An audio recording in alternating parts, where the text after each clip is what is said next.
پہلے آقا نے فرمایا تھا قافلہ روکنے کے لیے جاؤ، تو قافلہ روکنے کے لیے آ گئے، اب کہا لڑو، لڑنے کے لیے تیار ہو گئے. اسی چیز کا نام دین ہے، اسی چیز کا نام ایمان ہے. جو حضور فرما دیں بس وہ کرنا ہے، اپنی مرضی نہیں کرنی. پھر مسلمان لڑے، لڑنے کا حق ادا کر دیا، اللہ نے فتح دے دی.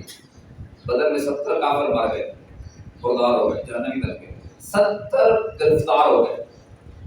یہ 70 جو گرفتار ہوئے اور 70 جو قتل ہو گئے، یہ مکہ والوں کی عظیم و شان شکست اور ہزیمت تھی. ان سے برداشت نہ ہوا.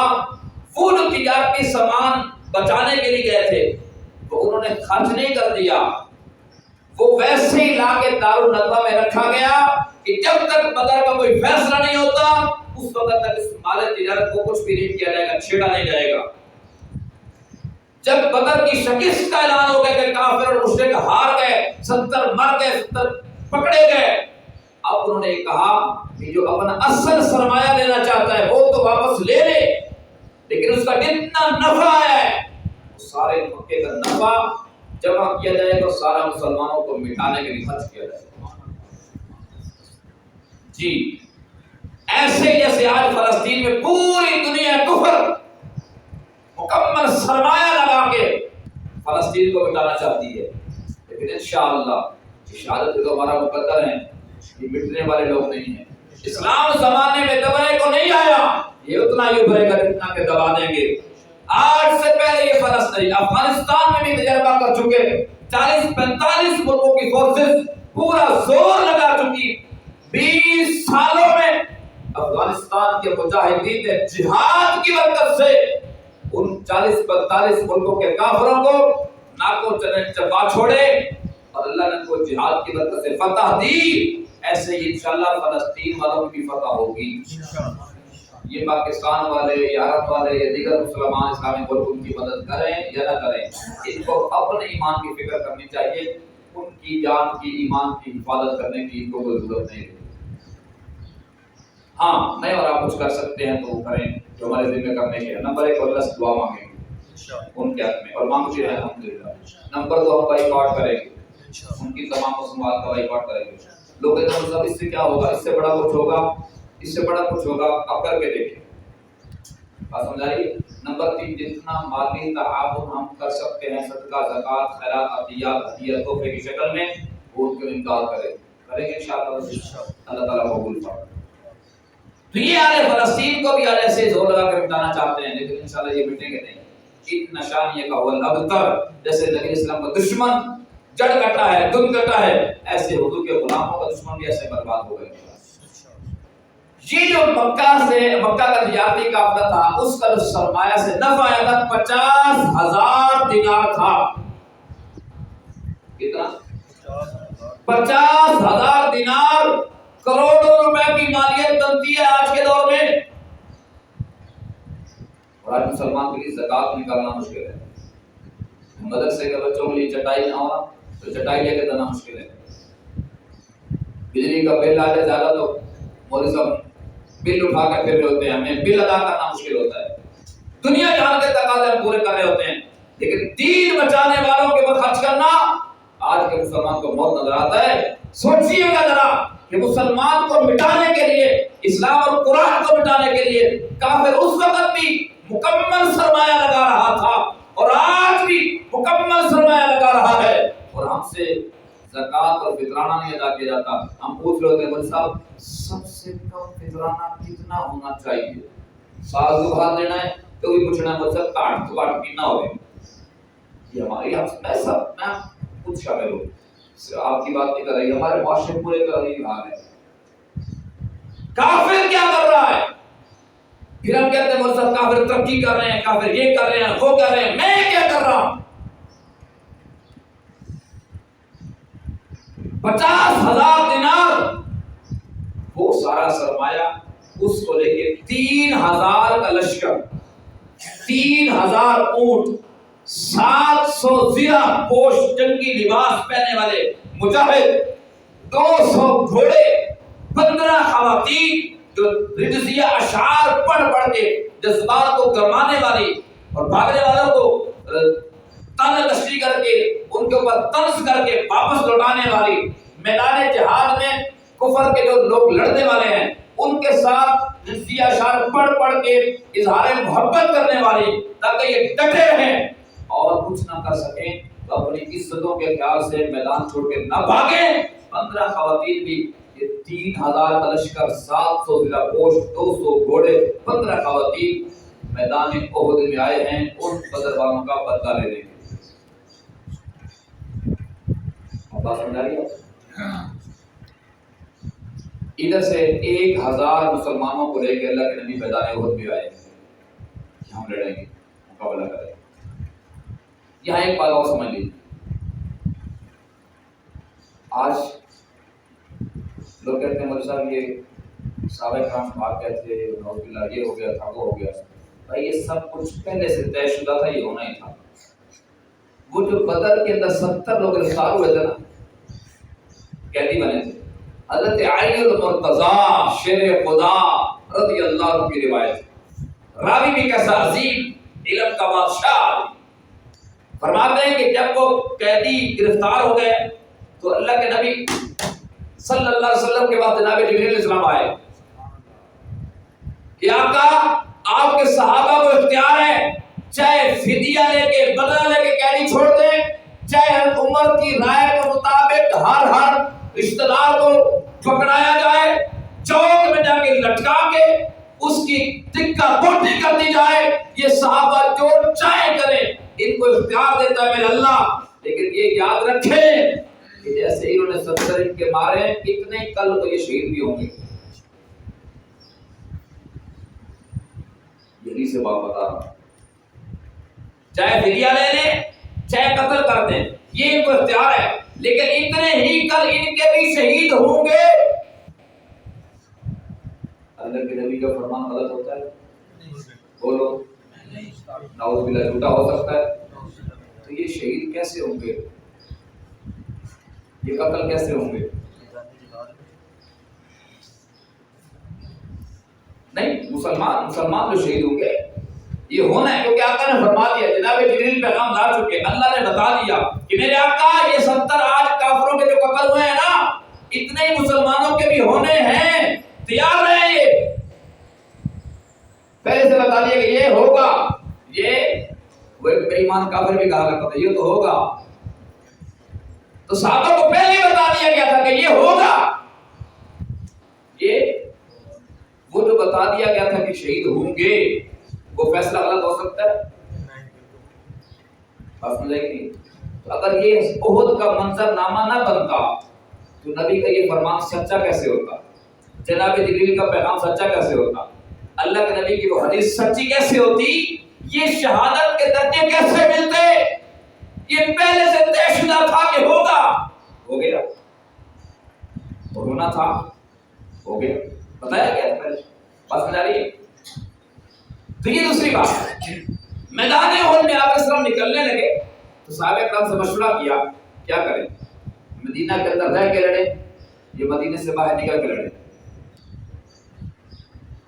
یہ کافر کا بچہ کہتا ہے مدینہ، صحابہ کرام بھاگ گئے تھے۔ آپ سنیے کہ جو صحابہ کرام کی رائے پیش کرنے کا، اللہ کے نبی کی رائے یہ تھی، ایک حدیث میں نے سنا دی، شاید آپ نے پہلی بار سنی ہوگی، اب ایک اور سنا دو۔